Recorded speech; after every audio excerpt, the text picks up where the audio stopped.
Hello, listeners. As an enhancement to your listening experience, I am now going to present these archive episodes unedited in their entirety, which includes all of my afterthoughts. So, continue listening after the outro music if you want to hear what I thought of the episode. And if you're enjoying the podcast, please support it by going to the homepage, spacerockethistory.com, and clicking on the orange donate button or the Patreon link. And now I can also accept Zelle and Venmo. Just use my email address, spacerockethistory@gmail.com. Thanks. We choose to go to the moon in this decade and do the other things, not because they are easy, but because they are hard. Godspeed, John Glenn. Roger, 0G, and I feel fine. Getting my feet out. Okay, I'm out. How does it feel for the United States to be the new record holder? At last, huh? When that baby lights, there's no doubt about it. Liftoff. We have a liftoff. 32 minutes past the hour. Liftoff on Apollo 11. Listen, Tranquility Base here. The Eagle has landed. That's one small step for man, one giant leap for mankind.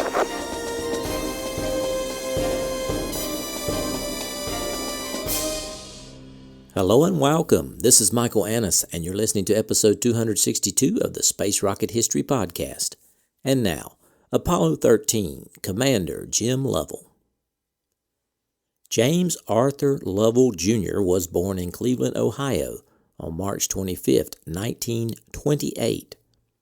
Lovell was the only child of his mother Blanche, who was of Czech descent, and his father, who died in a car accident in 1933. For a couple of years, he and his mother resided with a relative in Terre Haute, Indiana. But Blanche raised her only child in Milwaukee, Wisconsin. There, Jim went to Juneau High School and became an Eagle Scout. As a child, Lovell was interested in rocketry and building flying models. From the fall of 1946 to the spring of 1948, he attended the University of Wisconsin at Madison for 2 years under the Flying Midshipman Program, where he joined the Alpha Phi Omega fraternity. While Lovell was attending pre-flight training in the summer of 1948, the Navy was beginning to make cutbacks in the programs, and cadets were under a great deal of pressure to transfer out. There were even worries that some or most of the pilots that graduated wouldn't have pilot billets to fill. Of course, this threat persisted until the later outbreak of the Korean War in 1950. Lovell applied and was accepted to attend the United States Naval Academy in the fall of 1948. Lovell attended Annapolis for the full 4 years, graduating as an ensign in the spring of 1952 with a Bachelor of Science degree. Lovell then went to flight training at Pensacola Naval Air Station from October 1952 to February 1954. As a young boy, my early love was aviation. I built model airplanes, and tried to fly some, and read aviation books. In high school, I thought rocket technology would be very interesting. Then I enrolled in a ROTC program at the University of Wisconsin, and from there, I went down to Pensacola to start flight training and managed to get an appointment to the Naval Academy and graduated there in 1952. Also in 1952, Lovell married Marilyn Lilly Gurlich, the daughter of Lilly and Carl Gurlich. The two were high school sweethearts at Juneau High School in Milwaukee. Marilyn initially was hesitant about dating Jim because he was 2 years older than her, but the two became inseparable after their first date. She transferred from Wisconsin State Teachers College to George Washington University in Washington, D.C., so she could be near him while he was training in Annapolis. They married after his graduation from the Naval Academy. The Lovells had 4 children: Barbara, born in 1953, James in 1955, Susan in 1958, and Jeffrey in 1966. Due to her husband often being absent from the home because of training and missions, Marilyn was in charge of taking care of the household and the 4 children. Upon completion of pilot training, Lovell served at sea flying F-2H Banshee night fighters from 1954 to 1957. In January 1958, he entered a 6-month test pilot training course at what was then the Naval Air Test Center. Now it is the U.S. Naval Test Pilot School at Naval Air Station, Patuxent River, Maryland, along with Pete Conrad and Wally Schirra. While there, he served as program manager for the F-4H Phantom Fighter. Lovell graduated first in his class. I got my wings, I think it was February of '54. I sent to a squadron. Turned out that this squadron developed and sent to various aircraft carriers night fighter teams. And so I became on a team called Team Jig, and we deployed on the Shangri-La, went to Westpac about 1955, 1960. Finally came back, and after I got back to the squadron, I applied for and was accepted to test pilot school at Patuxent River, Maryland. Later that year, Lovell, Conrad, and Schirra became 3 of 110 military test pilots selected as potential astronaut candidates for Project Mercury. Schirra went on to become one of the Mercury 7, but Lovell and Conrad failed to make the cut for medical reasons. Lovell, because of a temporarily high bilirubin count in his blood, and Conrad for refusing to take the second round of invasive medical tests. Lovell continued for 4 years at Pax River as a test pilot and instructor, using the call sign Shaky, a nickname given to him by Pete Conrad. In 1962, NASA needed a second group of astronauts for the Gemini and Apollo programs. Lovell applied again, and this time was accepted into NASA Astronaut Group No. 2, as was Pete Conrad. NASA, at that time, was looking at putting a man in space, and I became one of the second group of astronauts with NASA. I managed to get into 4 very interesting flights during my career: Gemini 7, Gemini 12, Apollo 8, of course, and Apollo 13. I believe that I was the first person to go into space 4 times by the time I retired. Lovell was first selected as backup pilot for Gemini 4, which put him in position for his first space flight 3 missions later, as pilot of Gemini 7, with command pilot Frank Borman in December 1965. This flight set an endurance record of 14 days in space and also was the target vehicle for the first space rendezvous with Gemini 6A. Lovell was later scheduled to be the backup command pilot of Gemini 10, but after the deaths of Gemini 9 prime crew Elliot C. and Charles Bassett, Lovell replaced Tom Stafford as backup commander of Gemini 9A. This again positioned Lovell for his second flight and first command of Gemini 12 in November 1966 with pilot Buzz Aldrin. This 4-day, 59-revolution flight brought the Gemini program to a successful close. Because of the work I was in, I had to be in very good shape. And I started doing that years ago by running. And then as I got into NASA, I also became the consultant of the president on physical fitness and sports. And that, of course, led itself to keeping myself in shape, plus try to make everybody else in the United States in shape, too. In June 1967, President Lyndon Johnson appointed Captain Lovell as his consultant for physical fitness and sports. When the Physical Fitness Council was revised under President Nixon in 1970, Captain Lovell was assigned the additional duty of chairman of the council. After 11 years of performing his dual role with the council, he relinquished these positions in 1978. However, he is still a consultant to the council. In the Apollo program, Lovell was first selected as command module pilot on the backup crew for Apollo 9, along with Neil Armstrong as commander and Buzz Aldrin as lunar module pilot. Apollo 9 was planned as a high-apogee Earth orbital test of the lunar module, but Lovell later replaced Mike Collins as command module pilot on the Apollo 9 prime crew when Collins needed to have surgery for a bone spur on his spine.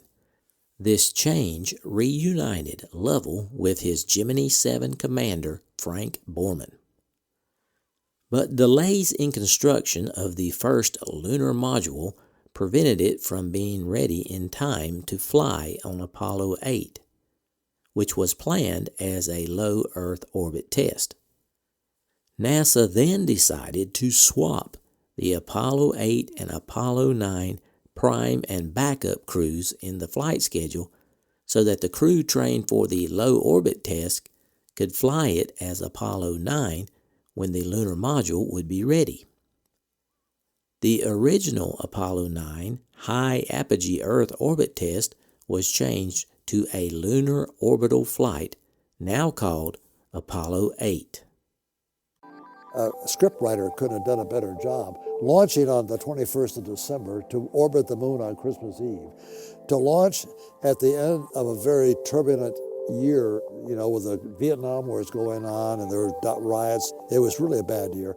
To end the year for the United States on a positive note, just to do things that everybody could be proud of without having a lot of controversy going on. And then to see the Earth as it really is, be able to photograph the Earth to show the people what they really have, I think it was very significant for Apollo 8. Couldn't have happened at a better time. And that was a very good flight, too. I mean, everything worked. Borman, Lovell, and William Anders were launched on December 21, 1968. Apollo 8 was the first manned spacecraft to be lifted into near-Earth orbit by the 7.5 million pound thrust of a Saturn V launch vehicle. And Lovell, with fellow crewmen Frank Borman and William Anders, became the first humans to leave Earth's gravitational influence and the first to travel to the moon. As command module pilot, Lovell served as the navigator, using the spacecraft's built-in sextant to determine its position by measuring star positions. This information was then used to calculate required mid-course corrections. The craft entered lunar orbit on Christmas Eve and made a total of 10 orbits, most of them circular, at an altitude of approximately 70 miles or 110 kilometers, for a total of 20 hours. The crew broadcast black and white television pictures of the lunar surface back to Earth, and Lovell took his turn with Borman and Anders in reading a passage from the biblical creation story in the book of Genesis. They began their return to Earth on Christmas Day with a rocket burn made on the moon's far side out of radio contact with Earth. For this reason, the lunar orbit insertion and the trans-Earth injection burns were the two most tense moments of this first lunar mission. When contact was reestablished, Lovell was the first to announce the good news, saying, "Please be informed, there is a Santa Claus." The crew splashed down safely on Earth December 27th. Apollo 8 has to be the high point of my career. On December 24th, we orbited the moon for the very first time, and we looked back there and saw the ancient old craters on the far side. The vast volume up here of the moon is awe-inspiring.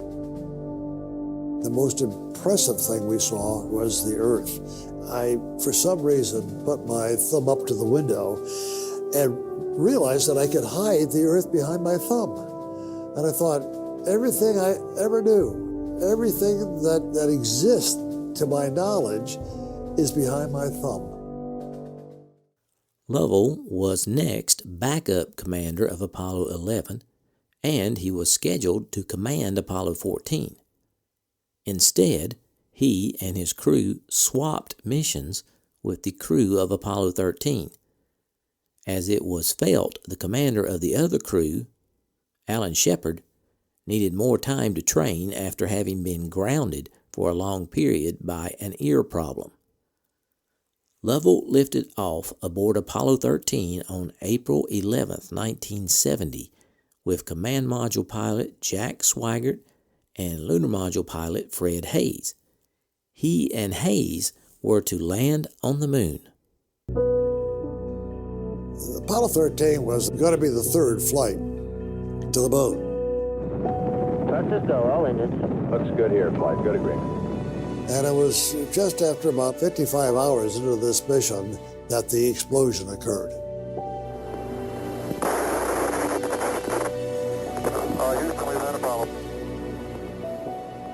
I think Apollo 13 was a very good example of always expecting the unexpected. During a routine cryogenic oxygen tank stir in transit to the moon, a fire started inside an oxygen tank. Liquid oxygen rapidly turned into a high-pressure gas which burst the tank and caused the leak of a second oxygen tank. And then, of course, we heard the bang. The spacecraft rocked back and forth. We didn't know what happened. We saw lights come on, warning lights come on. We lost our electrical power in one of our buses. Lost 2 out of 3 of our fuel cells. They are devices that make electrical power out of oxygen and hydrogen. And then I saw gas escaping from the rear end of my spacecraft and noticed that the quantity gauges on my 2 oxygen tanks, one read 0, and the other one I could actually see the needle go down, something you would never see in the normal usage of oxygen. And that's when the old lead weight went down to the bottom of my stomach, and I thought that we were really in deep trouble. In just over 2 hours, onboard oxygen was lost, disabling the hydrogen fuel cells that provided electrical power to the Command and Service Module Odyssey. This required an immediate abort of the moon landing mission. The sole objective now was to safely return the crew to Earth. Apollo 13 was the second mission not to use a free return trajectory, so that they could explore the western lunar regions. Using the lunar module as a lifeboat providing battery power, oxygen, and propulsion, Lovell and his crew re-established the free return trajectory they had left and swung around the moon to return home. Based on the flight controller's calculations made on Earth, Lovell had to adjust the course twice by manually controlling the lunar module's thrusters and engine. Apollo 13 returned safely to Earth on April 17th. I often wondered, what would have happened if Apollo 13 was successful? There was no explosion. We landed on the moon, picked up some rocks, said some forgettable words, and got back safely. 7 successful lunar landings. The history of Apollo 13 would have been swept into the dustbin of space history. I wouldn't be here probably to talk about it. This is the same thing, the third time. But for years I was very much disappointed, frustrated that I could not land on the moon. This was the end of my active space career, perhaps the act of my naval career, and that's what I wanted to do. But then after the years came by, we wrote a book, first of all called Lost Moon, then Apollo 13. I thought to myself, you know, if we had landed on the moon and come back, there would be no Houston, we got a problem. In our English language, or, failure is not an option. And I said, it didn't bring out really what people could do when there was a crisis. And so it finally determined on me that the best thing that could have happened in our space program at that particular time was to have an explosion like this that brought up various things of how talented people are to bring an almost certain catastrophe back to a safe landing.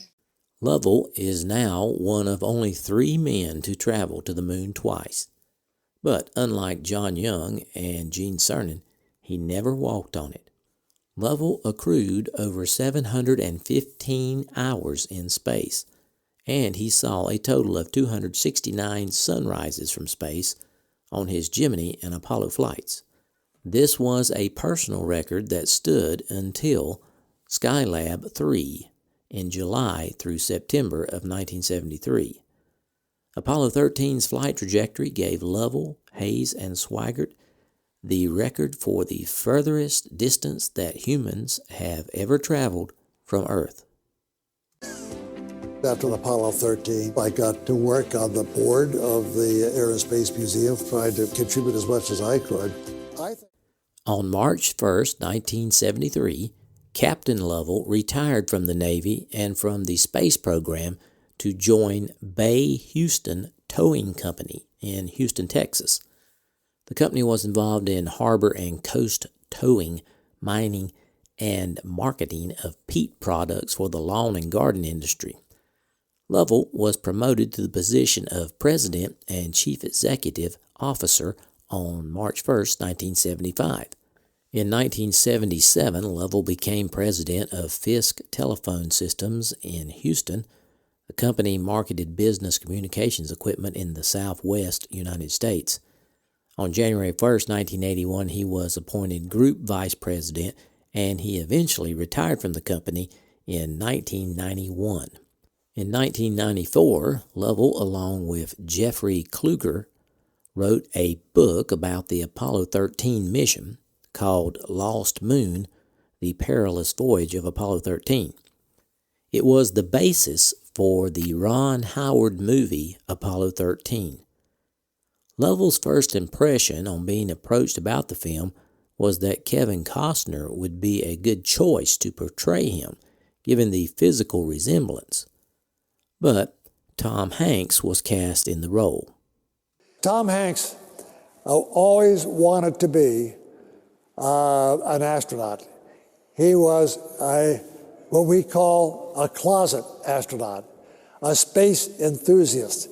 And when he heard that the director, Ron Howard, was going to make a movie on Apollo 13, he asked to be part of it. And he said, I will take a big reduction in salary. I think it was down to $12 million, something like that. And anyway, he did a tremendous job portraying me in the movie. In order to prepare for the movie, Hanks visited Lovell and his wife at their home in Texas and even flew with Lovell on his private plane. In the film, Lovell has a cameo as the captain of the USS Iwo Jima, the naval vessel that led the operation to recover the Apollo 13 astronauts after their successful splashdown. Lovell can be seen as the naval officer shaking Tom Hanks' hand as Hanks speaks in voiceover in the scene where the astronauts come aboard the Iwo Jima. Filmmakers initially offered to make Lovell's character an admiral aboard the ship, presumably Rear Admiral Donald C. Davis, Commander Task Force 130, who was the senior officer aboard and welcomed them home. However, Lovell said that he retired as a captain, and a captain he would be. He was cast as the ship's skipper, Captain Leland E. Kirkemo, along with his wife Marilyn, who also has a cameo in the film. Lovell provided a commentary track on both the single-disc and the two-disc special edition DVD, as well as the Blu-ray edition of the movie. In the mid-1990s, Lovell served as the president of the National Eagle Scout Association. He was also recognized by the Boy Scouts of America with their prestigious Silver Buffalo Award. In 1999, the Lovell family opened Lovell's of Lake Forest, a fine dining restaurant in Lake Forest, Illinois. The restaurant displayed many artifacts from Lovell's time with NASA, as well as from the filming of Apollo 13. Jim's son, James Lovell III, was the executive chef.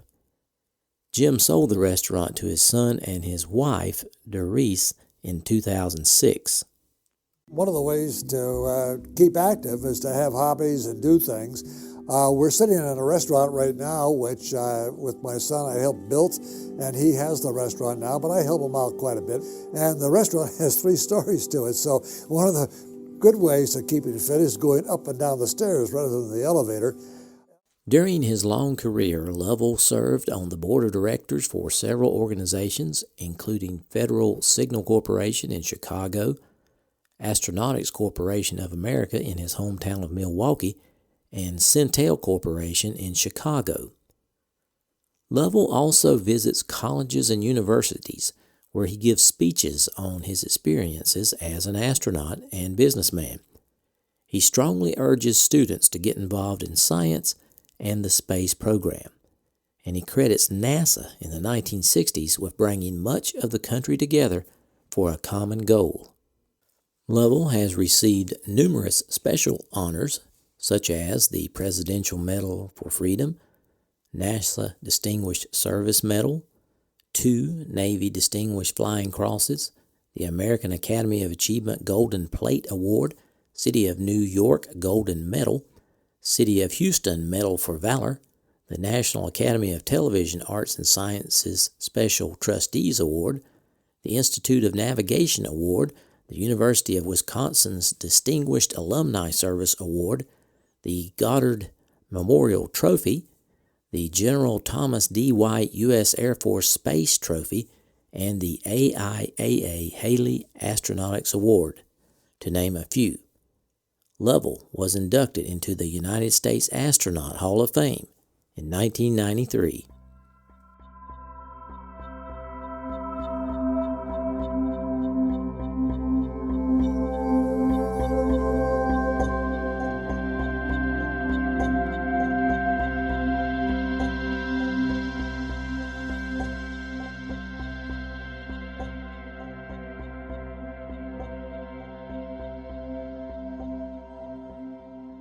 Salutations from the foothills of North Carolina. This is Michael Annis, your host, and I wanted to say thanks for listening to episode number 262 of the Space Rocket History Podcast entitled Apollo 13, Commander Jim Lovell. I hope you enjoyed this episode. It was a pleasure to bring it to you. I want to give a big shout out to all my longtime listeners. Thank you for staying subscribed, and extend a warm welcome to my new listeners. I'm glad you're here. Since we last spoke, I have added some more episodes to the archive podcast. We now have episodes 1 through 77 available on iTunes, Google Play, and all your favorite podcatchers. Just look for the Space Rocket History Archive. I'll try to get some more up next month with the goal of catching up with the main podcast RSS feed. But if you just can't wait until that occurs, all of the episodes are available on the homepage, spacerockethistory.com. Today, we salute the Vostok level donors. There are 63 so far this year. Vostok donors contribute $10 or more during the calendar year. Thank you for your continued support, Vostok donors. Okay, I had a few afterthoughts about this week's episode. First, I wanted to announce next week I will be out of town, so we're going to have an encore episode that I have picked out especially for this Apollo 13 series. Now, I want to credit my sources: A Man on the Moon by Andrew Chaikin, Lost Moon by Jim Lovell, C-SPAN, NASA Johnson Space Center, Biography.com, and Wikipedia. Well, I wish Jim would have gotten to walk on the moon. I believe he really deserved it. And he might have been able to have gotten another mission if he had pressed the issue.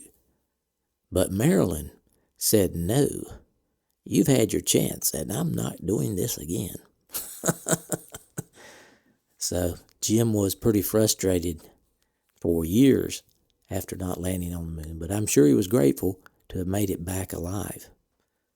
Hope you enjoyed that clip I played where Jim ponders what if Apollo 13 was successful.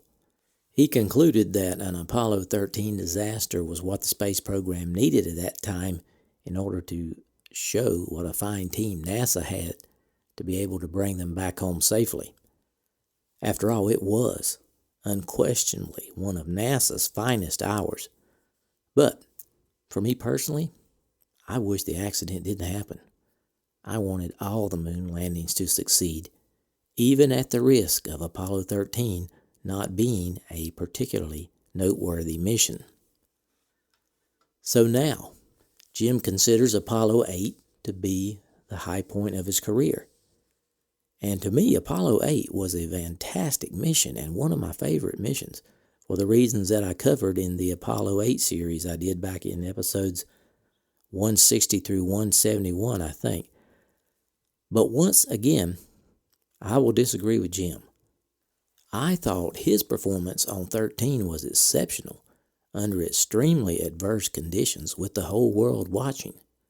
That was probably his finest hour as well. Okay, I have posted some pictures and the audio for this episode on my homepage, spacerockethistory.com. Hope you check that out. We were pleased to receive 6 donations to support the podcast over the past week. John Z. donated at the Apollo level. Tom P. from the UK donated at the Mercury level and earned his rocket emoji. Ingvar H. from Iceland donated at the Vostok level. Daniel D. from Austria donated at the Vostok level and earned his rocket emoji. Chris H. pledged on Patreon at the Apollo level and earned his rocket emoji. And Jonathan C. pledged on Patreon at the Mercury level. Our Patreon donors are at 174, with a goal of reaching 218 by the end of the year. And our overall donors for 2018 have reached 296, with a goal of reaching 418 in 2018. For those of you who are enjoying the content provided here and have not donated yet in 2018, please consider supporting the podcast if you're financially able. Keep in mind, Space Rocket History is entirely listener-funded, and I depend upon your financial support to keep the podcast going. To support the podcast, go to the homepage, spacerockethistory.com. Click on the orange donate button or the Patreon link. All donors are rewarded with their name on the donors page at the level they choose to donate. Now, for those of you who have already donated in 2018, I certainly appreciate it. This week, it is the new official SRH logo magnet that we're giving away. It is 3 inches in diameter, round, and will stick to most refrigerators. To select the winner, Mrs. SRH gave every 2018 donor a number. Then she put it in the Google's random number generator and got the number for Matthew Pitt. Matthew Pitt, if you would email me, mike@spacerockethistory.com, and tell me your address, I will mail this out to you.